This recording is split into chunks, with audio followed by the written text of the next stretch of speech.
Welcome, everyone, to the Clocking Out podcast, a show about people who share their own personal journey that include making bold choices to clock out of situations, to follow their dreams of career fulfillment, and to live their best, most authentic lives.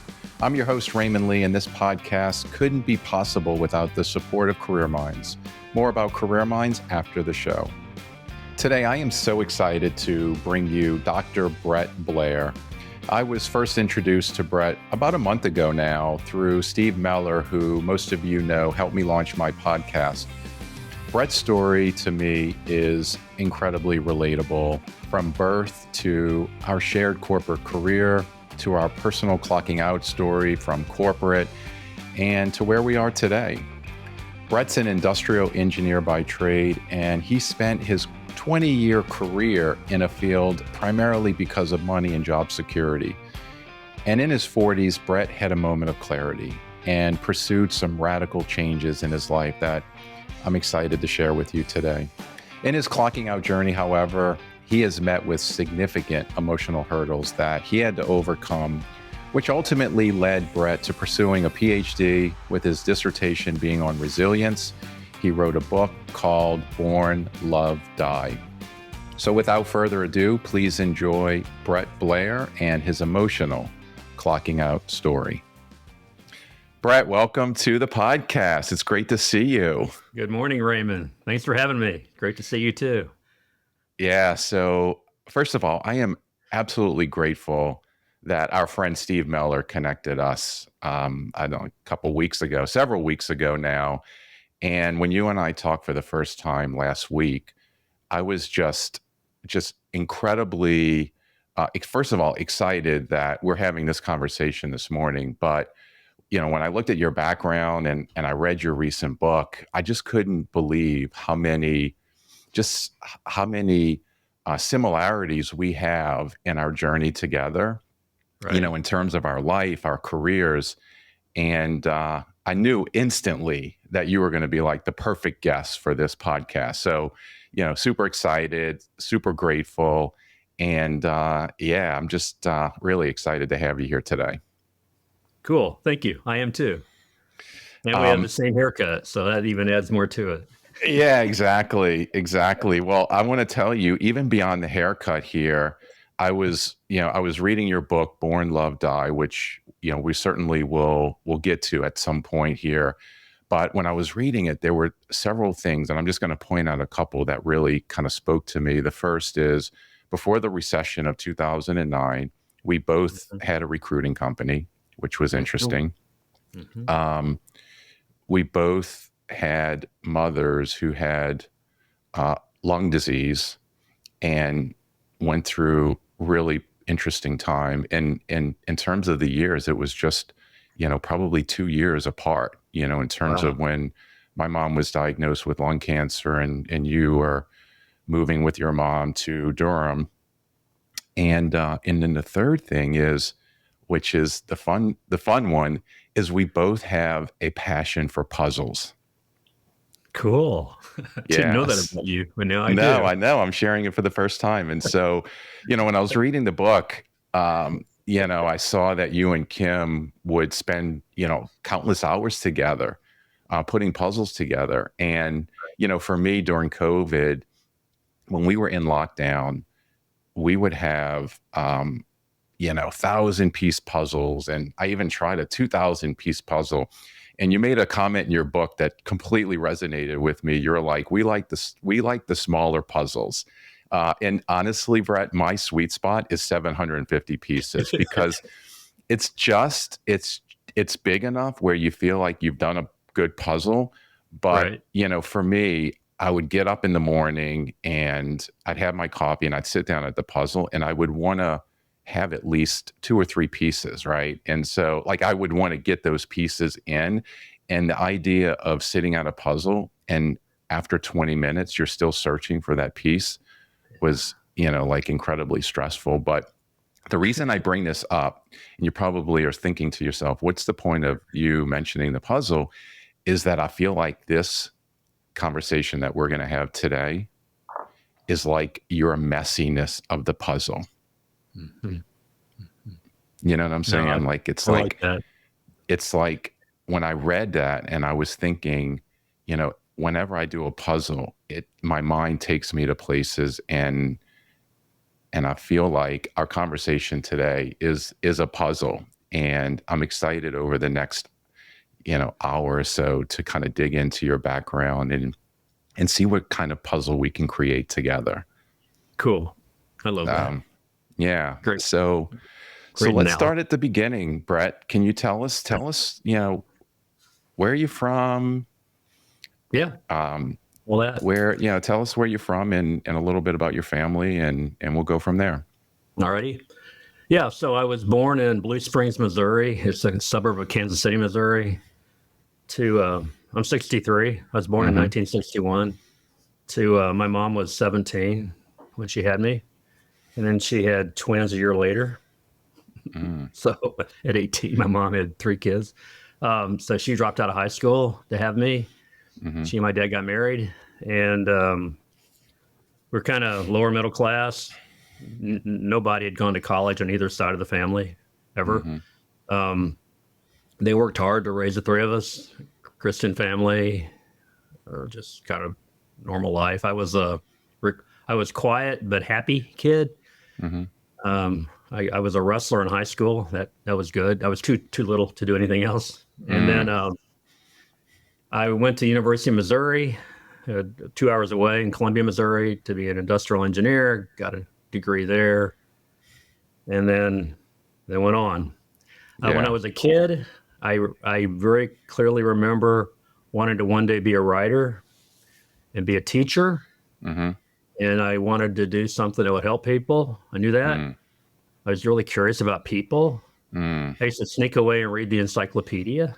When I didn't think people were watching, I would do that because I knew it was kind of nerdy. But I just loved learning and dreaming. And I knew one day I would do something that was cool. I didn't know what it was. And of the 3 kids, I was a Boy Scout, Eagle Scout, rule following, good kid. My little brother was the opposite. And my sister was kind of in between us. She was more like my twin. So that's my childhood. When I was 18, I was a freshman in college. My brother called me in tears. First time I ever heard him crying. And he said, Mom and Dad are getting divorced. And I thought, about time. But Wow. they stayed together for us kids. I realized that later, that they kept their marriage together to get their kids growing up. So I respect them for that. So how did they communicate that to you guys? You were 18. You said you were 18 years old, and I was in college. It had been building up for a long time. My father had been cheating on my mom, and she finally got fed up with it and told him to leave. But it was when I was in college. The twins were still at home. They were at home, seniors in high school. My brother called me and told me. But I think it was the first time I ever heard him cry. So it was an interesting event. How were you? How were you like? Did they look up to you? It sounds like you all were just a year or two apart. We were more like triplets. My brother and I were competitive, and he was littler than me till he turned 18. And then he skyrocketed bigger than me. So all of a sudden, I became the little big brother. But now we all got along really well, and we were almost like triplets. We were so close to age, in the same age. So what did you want to be when you grew up, though? Like when you were a kid, I wanted to be a teacher, and I wanted to be a writer. I wanted to write a novel. And then somewhere in high school, I got derailed, and I got more focused on money. And when it became my mom especially always said we're all going to go to college. She had that in her heart that we were going to go to college. So it was never a question for me going to college. So I went to the counselor's office, I don't know when, in a sophomore year, to start thinking about what kind of career to do. And I looked up teachers, and they didn't make any money. I looked up writers, they didn't make any money. So I reverse engineered what makes the most money in a 4-year college program, and it was this thing called engineering. So I got in as an engineering student, and hated every minute. So you basically chose a career by like, I need a job, and I want to find a job that makes a lot of money. So you sort of said to yourself, I'm not going to be a teacher. I'm not going to be a writer because there's no money in that. So I'm going to pursue. How did you pick industrial engineer over mechanical, electrical, chemical? Like how did that It come about? appeared to be the easiest of the engineers. Right. So And your I was mind was wired that you were basically, I want to be an engineer, but I'm taking the path of least resistance, and I just need to get that engineering degree so I can get a job with a big company, make lots of money, and industrial engineering was the route to get you there. ditto. Interesting. And I was not good in math. I wasn't good in science. I had no interest in mechanical things at all. I was a good kid, but I guess I cheated through math in high school because I took the pre-placement exam at college, what level of math to go into. I had to go back and take trigonometry over and all that. But anyway, um, I have a motto of finish what I start. So I said I'm going to be an engineer, so I finished it. I learned what industrial engineer to real engineers is called imaginary engineer, whatever. Mm-hmm. And then I finished and I worked at 3M Corporation as a co-op engineering student while I was in college. And then when I graduated, they hired me right away as they call it process engineer, Yeah. like a efficiency engineer. Mm-hmm. I got a real paycheck, bought a new car, all that. Not much later, I met a girl who had recently been divorced. She was 9 years, no, she was 4 years older than me, had two daughters, had been married 9 years. And we got married, and the next 20 years, well, not machines. And So I have to, yeah. So I want to go back to your 20s for a moment because I just remember my 20s were the hardest for me. I had lots of challenges that sort of got in the way of my career, and certainly, trying to figure out my personal life. And you got married in your 20s, and I'm curious how getting married, did you start a family? How did that impact your career? Because I'm wondering, you chose a career because of the money, and it sounded like there was a pathway to getting that. But I'm just wondering, in terms of your identity in a career that you weren't necessarily passionate about, and then getting married and potentially starting a family. I just wonder. when I was so my third year of college, I spent in Tokyo. I took a year. I took a year off from engineering and went to an exchange program in Japan. I think that saved me because I was so burnt out on engineering by the end of my sophomore year. Mm-hmm. When I came back, I met a girl and started dating her. Her father was a professor at the University of Missouri, and we dated for like a year and a half. Then we broke up. I got that job at 3M, and about a year later, he called me out of the blue. So I was like 24, and he called me. And it had been over a year since I'd been with her, so I knew I didn't make a kid or anything. But anyway, he said, "I'd like to meet you for breakfast." And I said, "Okay." We met, and he told me that he was leaving his job as a professor and going to go into an entrepreneurial journey, selling Remax real estate franchises in South Georgia. And would I join him? Basically, he invited me to join him, and I said yes. I quit my job, my corporate salary job, and spent a year with him trying to sell Remax real estate franchises from South Georgia up to Louisville, Kentucky. And I did terrible. I think I made $5,000 that whole year.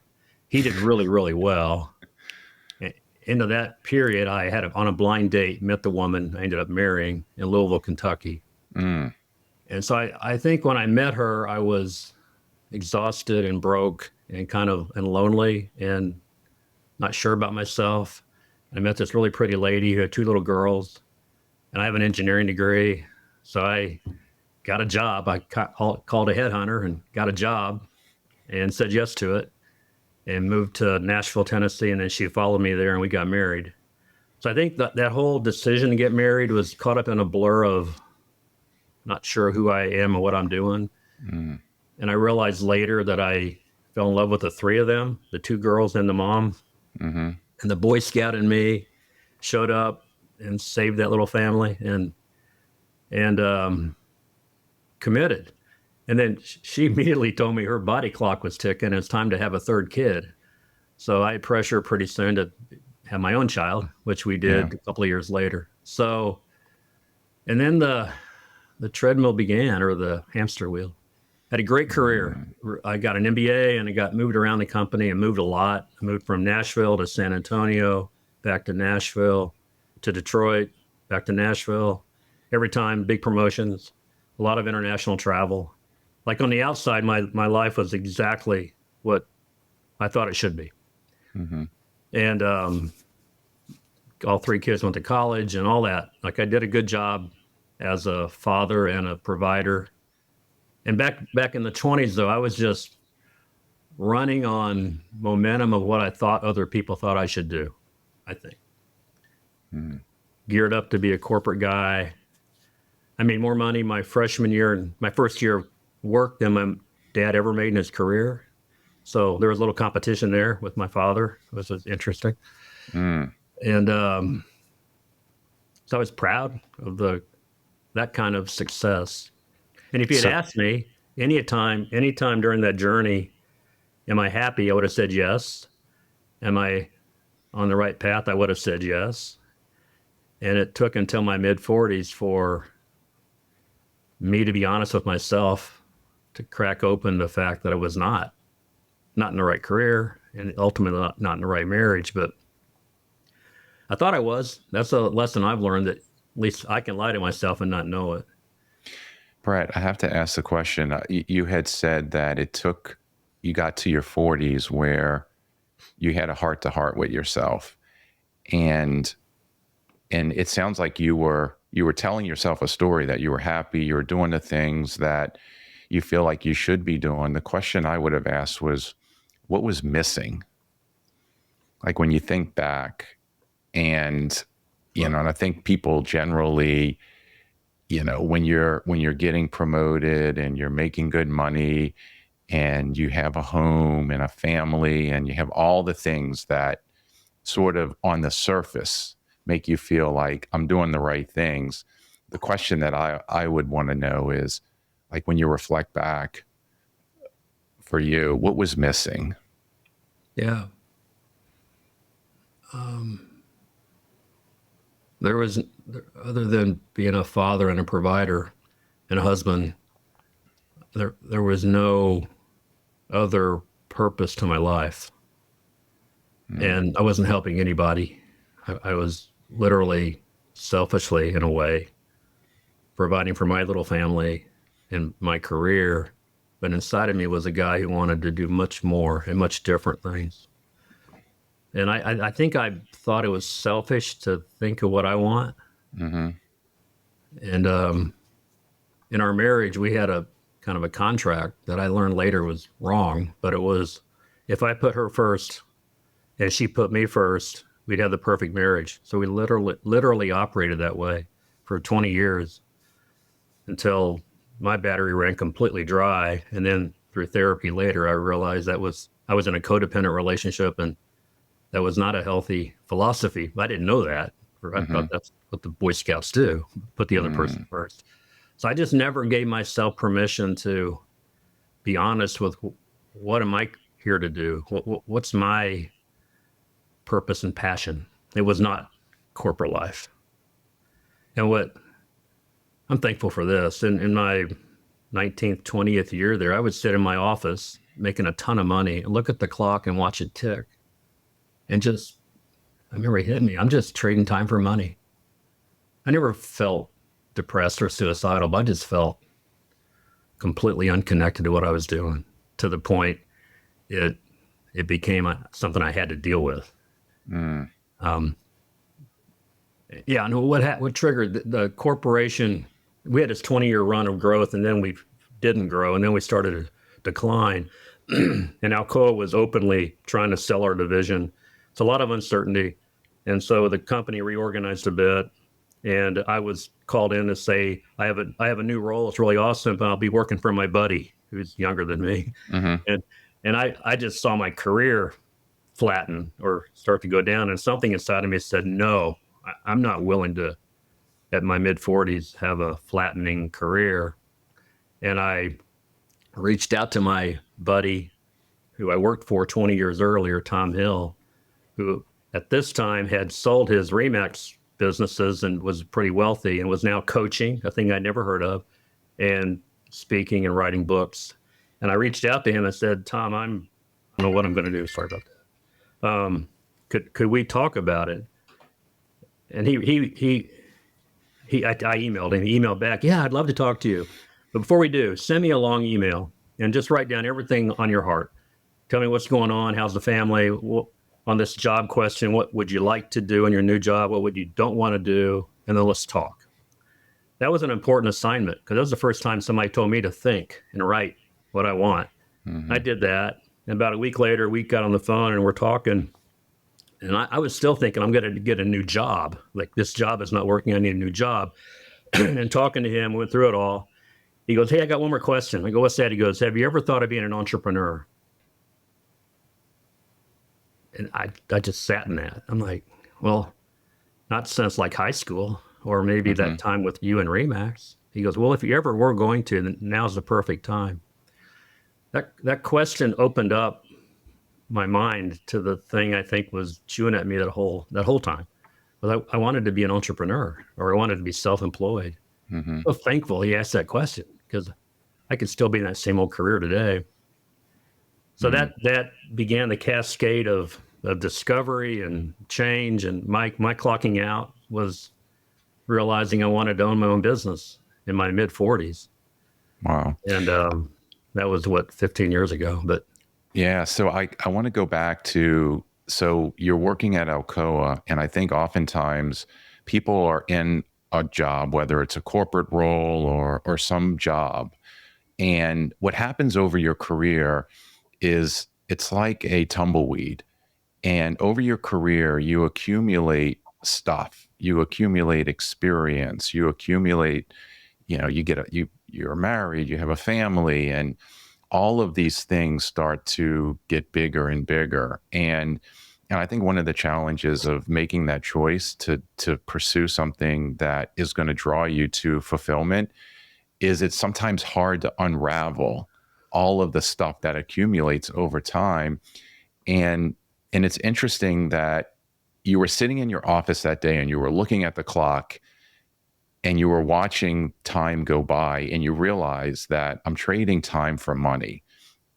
And it wasn't until things started to change where it became clear that it was time. And I wonder if you could share your thoughts, because sometimes you get in that where you're growing and things sort of, you feel right because they're going in what it seems like a positive direction. But at the moment where there was a little bit of change in what you didn't really want to do, then you were like, okay, so I guess was it the pivotal moment where things started to change and then the light bulb went off and you realized I'm not doing this anymore? And was that the catalyst that pushed you to have that phone call? And I guess I wonder if the question is if things continued to go well with the company, do you think you would have stayed on the course, or was it that moment that stuff, things started to change that you realize it's time for me to, that was the wake up moment? Yeah, no, I could easily, if things had continued to go well, I could be there today and be. Because you'd be making more money. You'd be making more money. And I wouldn't trade that in a nanosecond. I'd be miserable. Right. No, it took, thank God for significant events.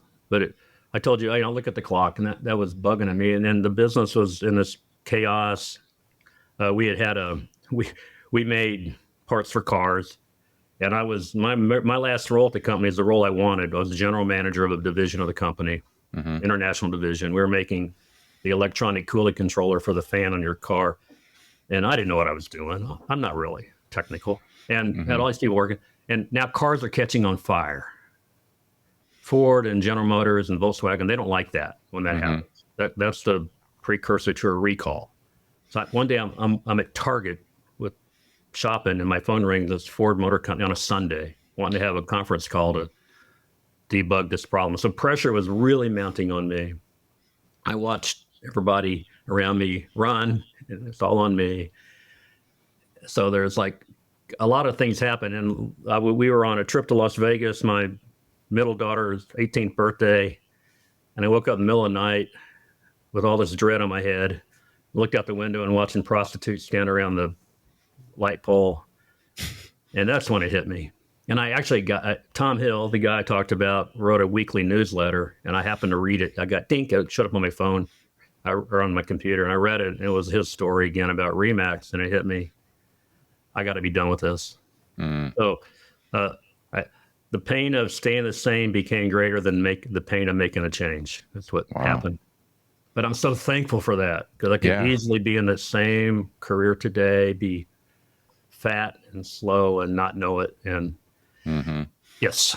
So did you clocked out, you quit, you went in, you put in your notice, or did you have something that you went to? Because I was previously the HR leader, I, with integrity, found a way to get severed, which helped me incredibly with the cost of my new business. I left with severance and gave them a cost reduction by volunteering to go. That's fantastic. You clocked out on your own terms. I love that. Oh, good for and you. Similar to a friend I know, I became a recruiter, and my first client was the company I just left. Yep. And my first month of business was my best in 10 years. Yeah. Because I was so full of good work from the company I just left. I have Sounds a motto. Very familiar. Never burn bridges. I know. Exactly. I read your book. I love that. That's so fantastic. And it was around the same time. Yeah, right before the recession. All of a sudden, things turned upside down in 2008. I went from thinking, why did I wait this long? This is too easy. I'm going to become a millionaire, to, oh my God, I'm going to go bankrupt in about 18 months. Yeah. And I have to just say, for those that haven't had an opportunity to listen to my story, I similarly had an HR job, just like Brett. We, around 2007, we both were working in a corporate role. You were now not an engineer anymore, but you're an HR professional, right? And you negotiated your exit. We both negotiated our exit and started recruiting companies a year before the recession, and the recession changed and literally changed both of our lives forever. And we both went down an entrepreneurial path. That is just so weird. It's so weird. Yeah, that's why we're here today. Yeah, that's a great piece of the puzzle that we're putting together here. That's fantastic. No, and if I didn't know then what I know now, that it just keeps going. The journey never ends. The journey of self-discovery, the journey of, I call it the hero's journey, or Joseph Campbell's hero's journey. You're constantly in and out of situations, and how you handle that became sort of my new career. But it really is. It's not, when things are going well, life is easy. It's when things don't go well that makes it challenging, and you learn from those experiences. And when I left my corporate role as an HR professional, and similarly to you, and I remember September of 2008, when Lehman Brothers announced their collapse, I thought to myself at that moment, when I lost my first recruiting contract as a result of that, I thought, well, I guess it's heading back to the corporate world. That was my first reaction, but I leaned into the next opportunity, and you and I took, obviously, that obstacle that we were faced with, just created opportunity. And, and I think there's something to be said for recognizing when it's time to pivot. And, and you certainly did that. And I'd love to hear, what that next step was from having your recruiting business. And I know that you certainly had some personal things that had surfaced, and, would love to hear that next chapter. Yeah. Well, I think it's hitting me now. I probably, could have easily gone back to a job after that recession, had it not been for what happened next. Is my mom found out she had a lung disease, pulmonary fibrosis, and she was living in Destin, Florida, but her doctor in Florida recommended she go to Duke Hospital in Durham for a lung transplant. And I was recently, I skipped over this, but when I started my recruiting business in 2007, I hired Tom Hill to be my coach as my business coach. I had no idea that he would actually retool how I thought about life, like the philosophy. He became my life coach and business coach. And I started in my late 40s being, for the first time, focused on what do I want and what's in it, what's my best life, and how do I grow as a human. As I started to do the work, my wife of 19 years then did not like what was happening. She wanted to retire, like literally retire at mid 40s. I don't know where she thought the money would come from. And that led to therapy and led to divorce at 48 years old. I opened my business, marriage fell apart, got divorced, recession happened. And then my mom called and said she had a lung disease and needed to go to Durham for a lung transplant. And the program would only take her as a patient if she had a family member live with her, literally live with her 24/7 and be on call to get her to the hospital within 30 minutes when they got donor lungs. She calls me in tears and tells me this. I said, Mom, I'll go with you. So at 49, I moved to Durham with my mom. Wow. I probably would have gotten a job, but I had to take care of my mom. So I ran my recruiting company remotely with her and taking care of her.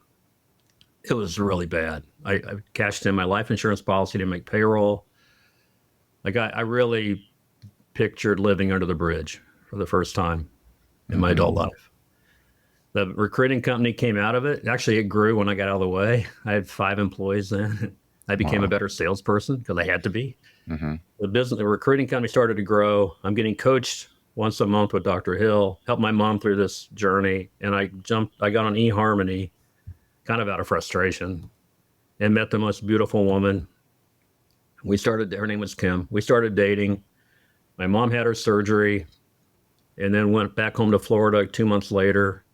By this time, Kim and I are in love and we had options. I could take her back to Michigan. I could stay in Durham with her.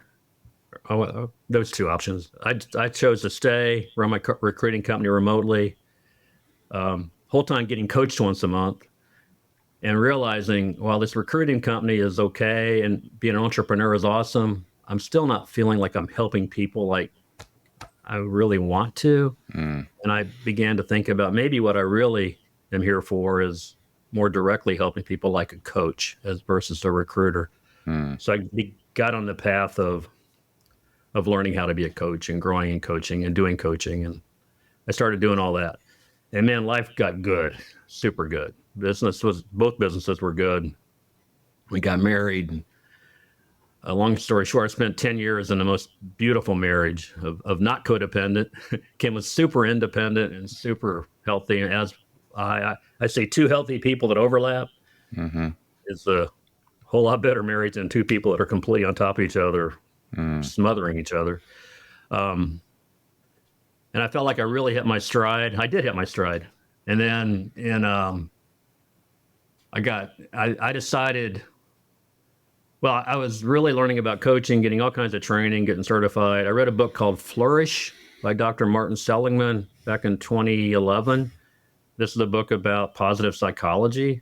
And that book was another light bulb moment for me. Like literally reading a book was like the clouds parted and the sun came on me and said, this is what you should do. And it's basically the science of positive psychology of how you can help another person flourish through habit change and mindset changes and stuff. It moved that whole thing from anecdotal self-help bullshit to real measurable science. I got geeked up about that. I thought, I'm going to go get a master's degree in positive psychology. So I told my coach, Dr. Tom Hill, about that idea. He goes, don't you already have a master's degree? I go, yes. He goes, well, get a PhD. I went, never thought about that. So his comment, I think he said, why don't you get a PhD? Caused me to look into it, and I ended up doing that. So I applied and got into the program at Capella to get a PhD in industrial and organizational psychology. And when things couldn't get any better, COVID came, And not that it really, well, actually, I had pivoted all my coaching business, most of it to corporate clients and less one-on-one, thinking that's a more reliable path. And that, you know what happens. Any kind of bad news in the economy, corporations shut off that stuff immediately. I lost Yep. all my coaching clients in one afternoon after COVID, and my one-on-one clients hung with me. And then a month later, my wife was diagnosed with ALS. Yeah, mic drop. It was unbelievable. And she was perfectly healthy. We ran two half marathons together every year. She didn't take any medicine for anything. Beautiful, happy, healthy, successful woman. Her hand started to cramp up, and then her right leg got hurt, and then she was diagnosed. So that was in April of 2020, right in the middle of COVID, which kind of was good overlap because as everybody else was sheltering, so were we. So I unplugged everything except my PhD program and took care of her for a year. I don't know if you're not familiar with ALS, you become more paralyzed literally every day until eventually you can't breathe or you can't eat. And my dissertation was on resilience. I had that topic approved 3 years earlier by the university. Wow. So I'll tell you more about this, but I was doing my dissertation on resilience when my wife was diagnosed with ALS. And the university begged me to take a leave of absence. They're saying, there's no way you can do this while taking care of her. And I said, I think if I take a leave of absence, I won't come back to it. So I said, help me get it done faster. But I did it. And then she was proud of me because I got my PhD before she died. I got it in December and she died the following May. And that was May of 2021. Kim died. I took about a year off of traveling and thinking and praying and trying to recover more healthy from that. Brett, can I ask you a question? And I appreciate, of course, the commitment that you had to your mother, to your wife, in terms of caregiving. You wrote a chapter in your book about caregiving and how the responsibility of that is so powerful. And you went through this massive change in your career. You got clarity around the direction of where you were headed. But, during that period, you were faced with this just overwhelming challenge. And I guess it's interesting that you picked resilience as your topic for your dissertation. And I guess I wonder, what was it about your ability to be resilient during that year from April of 2020 through May of 21? How did you do it? Like, what did you do that got you through that and allowed you to manage your PhD while, being there for Kim, through that really hard year?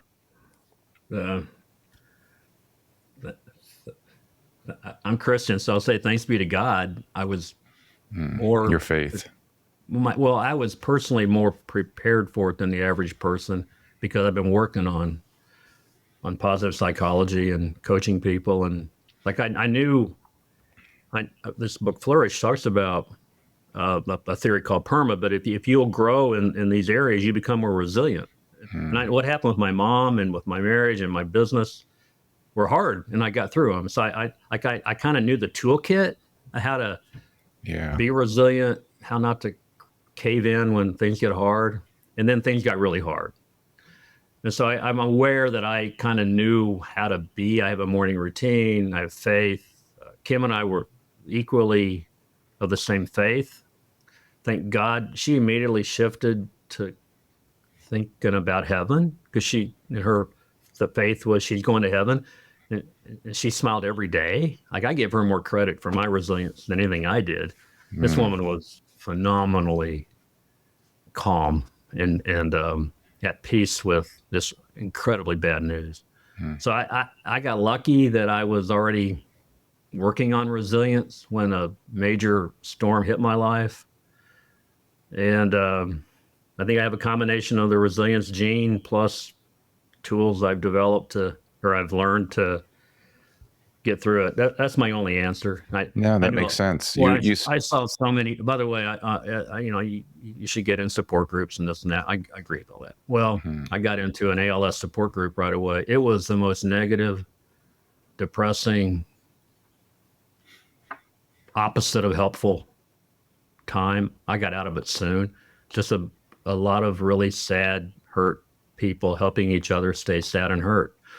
And Kim and I, when she got diagnosed, we knew it. We knew ALS really well because we had helped a friend go through it. So it wasn't like, what is this disease? We knew she would die from it. We knew how. You just don't know when.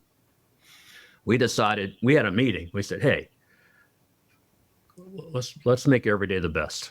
Let's go on vacation. She said, I'm going to die from this. I want every day to be the best it can be. I said, let's do that. So we literally every day tried to build puzzles, go walk around the park, watch funny movies. We did everything we could to have fun while she died, as opposed to going down the rabbit hole of denial or anger or all the negative emotions. We chose not to do that. And I'm a whole lot better for that. And I choose to believe that she's dancing in heaven right now, and she's happy and healthy, and I'm here until I go. And maybe I'm crazy, but that's working for me. Yeah, you're not crazy at all. What was the book Born, Love, Die? Was that a did that come out of all of this experience? What led you to writing the book? Well, I kept a journal. I still do. I'm a huge journaler. I would recommend that for anybody. I'm a writer. That 8-year-old in me is here. I wanted to be a writer. I am a writer. I wanted to be a teacher. I am a teacher. I advise people, listen to your child. The child in you knows more than you realize.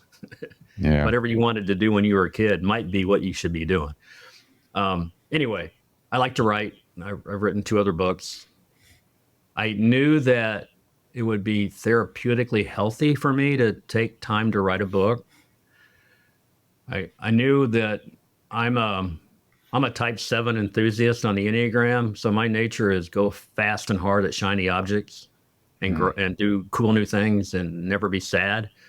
But a healthier version of a type 7 enthusiast is to let sadness happen. So I knew I need to let this terrible tragedy marinate after she died instead of jumping back to work. So I took that time to write the book, partially to honor her, partially to therapy for myself, although I had a therapist, but also just to go deeper in my own thoughts, and partially to help other people, either a caregiver or somebody diagnosed with a terminal disease, to journey through that time better than many others I saw who went down the complete negative path.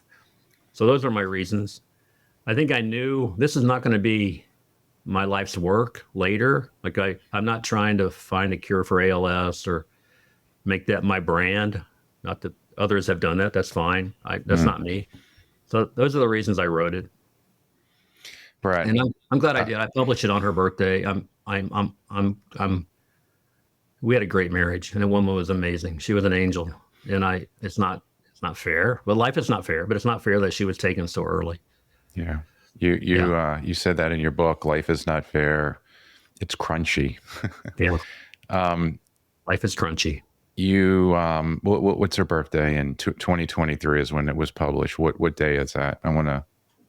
Yeah, September 11th. Oh, wow. Yeah. Brett, I have to, I have chills because you obviously read my book, Clocking Out. I read your book, Born, Love, Die, not Born, Live, Die. And you've dedicated your book to Kim. I dedicated my book to my mom, who both were diagnosed with a terminal disease. And what's really interesting is after I published the book, I came across the work of David Kessler, who is considered the grief expert. He wrote a book called Finding Meaning. which, if you're familiar with Elizabeth Kubler-Ross, she's the woman who created the 5 stages of grief, and the 5th stage is acceptance. And we, you know, when you get to that 5th stage, you've gone through the grieving process, and the work that she's done is acceptance is where it ends. But David Kessler wrote this book called Finding Meaning, and I had the opportunity to meet David, and he invited me on a podcast over COVID. But I learned about his book, and it wasn't until after I published the book about my mom. Now, David writes in his book that there's a 6th stage, which is finding meaning. And it's really interesting how you wrote this book. I wrote Clocking Out, and there were dedications to the people that we loved and cared the most about. And I just can't help but say that we were finding meaning, and we're providing, in very different ways, we're providing inspiration to people who, in my particular case, we're clocking, people who are in jobs that aren't fulfilling. And in your case, it's not so much about trying to find a cure for ALS, but it's providing inspiration to people who have a loved one who is diagnosed with this horrific disease. And you published this book that provides meaning to this just beautiful woman who has, such a beautiful outlook on life. And I just think it's just so special. And I feel like that's like the puzzle coming together. It's just so interesting how our lives have intersected. And have you heard of David Kessler or any of his work? Yeah, I have. No, I have. Some people think those stages of grief are linear. They're not linear, as you know. Yeah, absolutely. They swirl all kinds of different directions. Right. And I've given, I am an engineer. I not by my heart, but training. I try to think in logical terms, and you want things to keep moving forward. But man, sometimes grief just shows up out of nowhere, and we should let it. I let it. I've learned to let it. When I want to just get on my knees and cry about Kim, I do it, because but yeah, the stages of grief are correct, but they just come in funny orders. They bounce around. Yeah. And meaning, it's all about meaning. I think ultimately we're man's search for meaning. It's Viktor Frankl. We're all living that story. And it felt to me like when I was caregiving Kim, that I was in prison camp. Like, not to be selfish about it, but you're literally taking care of this other human 24 hours a day who you love, and it was such a gift to be that guy to take care of her. But my respite was driving my car to the grocery store. Literally, it was like a holiday to get out of the apartment and go shopping. And in Viktor Frankl's Man's Search for Meaning, he talks about he survived all that by having a vision for life later. I had a vision for her going to heaven and me hopefully being healthy enough to re-enter the world at my age. And luckily, a lot of things were lucky. I'm young enough to keep at it.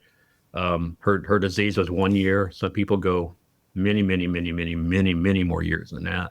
And that takes a toll on both people. Yeah. So I was aware of, I had a responsibility to stay healthy myself through that.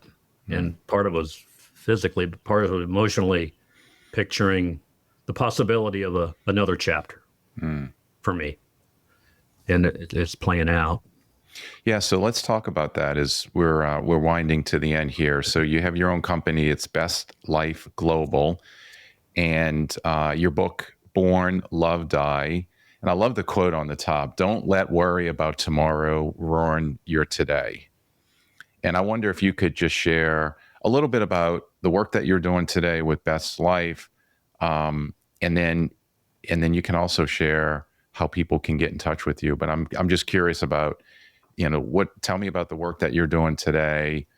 What's inspiring you, and how did you change the book from Born, Live, Die, the title of it, which I'll just show here. Yeah. You have live crossed out, Yeah. and you have the heart of love. And so Yeah. I'm sure there's some connection there between the work that you're doing and this sort of don't let worry about tomorrow ruin your today. Yeah. Now let me tie all it together. So that quote is literally Kim Blair, my wife, without me even knowing it. And her right hand was completely paralyzed. She used her left hand, and she typed that on her Facebook page one day and posted it. Mm. This woman who's dying of ALS wrote to the world, "Don't let worry about tomorrow ruin your today." It just shook me, like, oh my God, she's an incredibly wise woman. So I stole that quote. In the book I talk about, and I still do this, in the morning in the shower, and in front of me is all these tiles. And when I was taking care of her, I would one day I was tracing a tile, like start from the left and trace across to the end of a tile, represents a person's life, born, live a while, and die. And I went, who can I remember whose funerals I've been to? And I was thinking back to my grandfather, my grandma. My little sister died of cancer, Tracy. She was born, she lived, she died.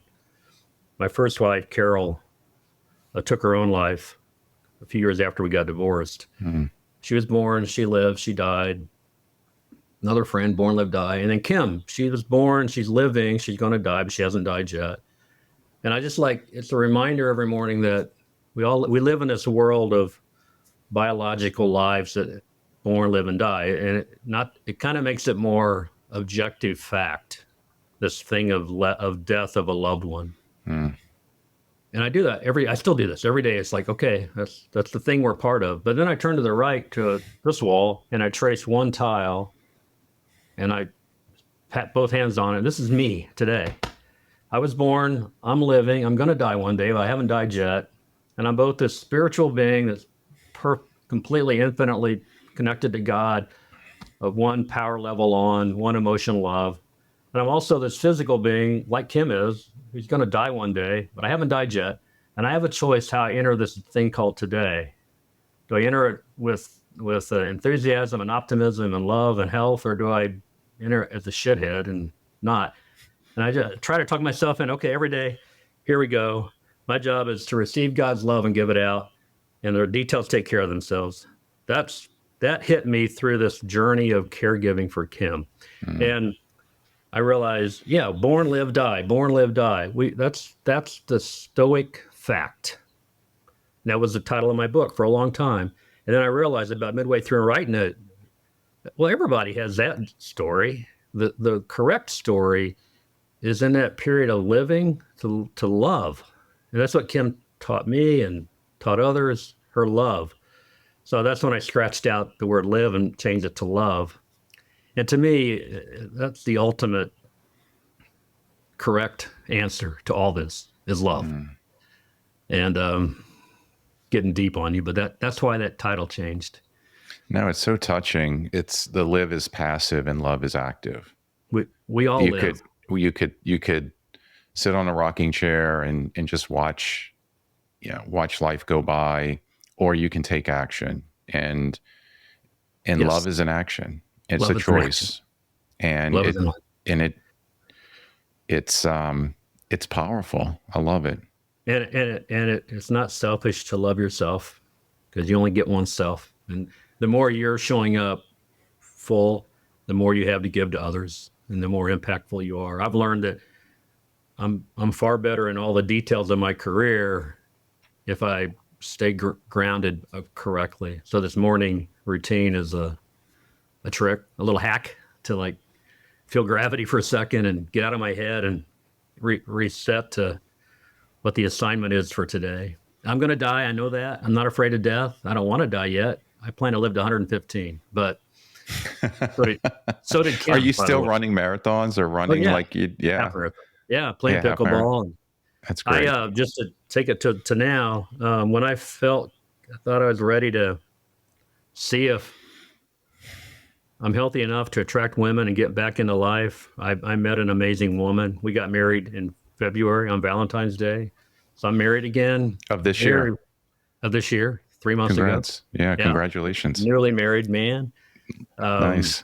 She has a 16-year-old, so I'm parenting again. And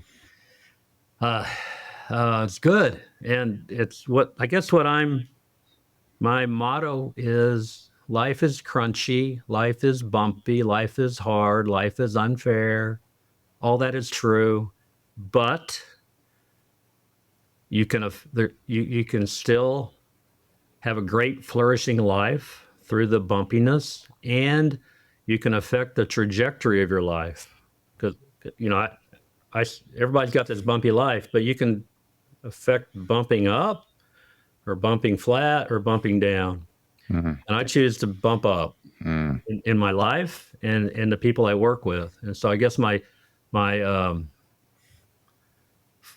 believe life is a series of journeys. Or another way, instead of bumping up, you're spiraling, and it's bumpy, but you're spiraling, and hopefully if you do it right, you're spiraling up to the one day you die. But until then, with intention and with confidence and with faith, retool your thinking to navigate that journey the best. My company's called Best Life. I chose that because I like it. Best Life Global. It's interesting. My dissertation was on mid-career executives getting laid off and how they navigated that journey. So it's right at outplacement and right at the psychological health of that. And I had 5 themes that came out of my work that were fascinating.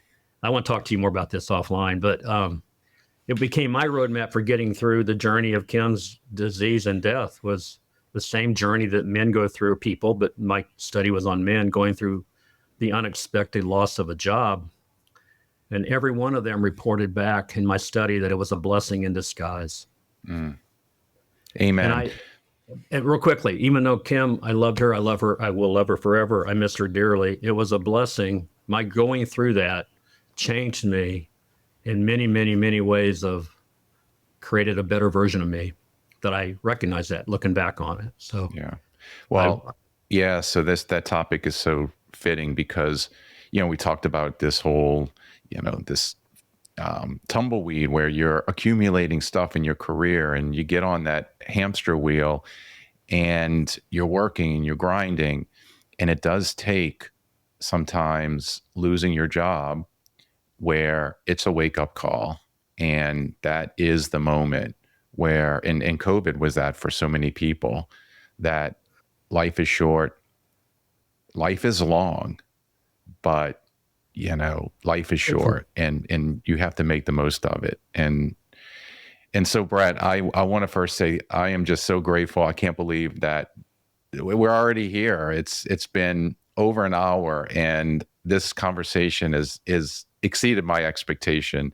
I feel like we put a beautiful puzzle together, and the thing that I learned is it's not just the recruiting company and some of the things that we share in terms of our moms, but the meaning of the lives that we made our purpose has really come to life here today. And I'm super grateful for you and for you spending your time here today and providing your story to listeners who, in some regard, are looking for inspiration to make a change and to clock out of what situation, or even have inspiration to work through some challenges that they're facing with today. And so I appreciate you sharing your story, and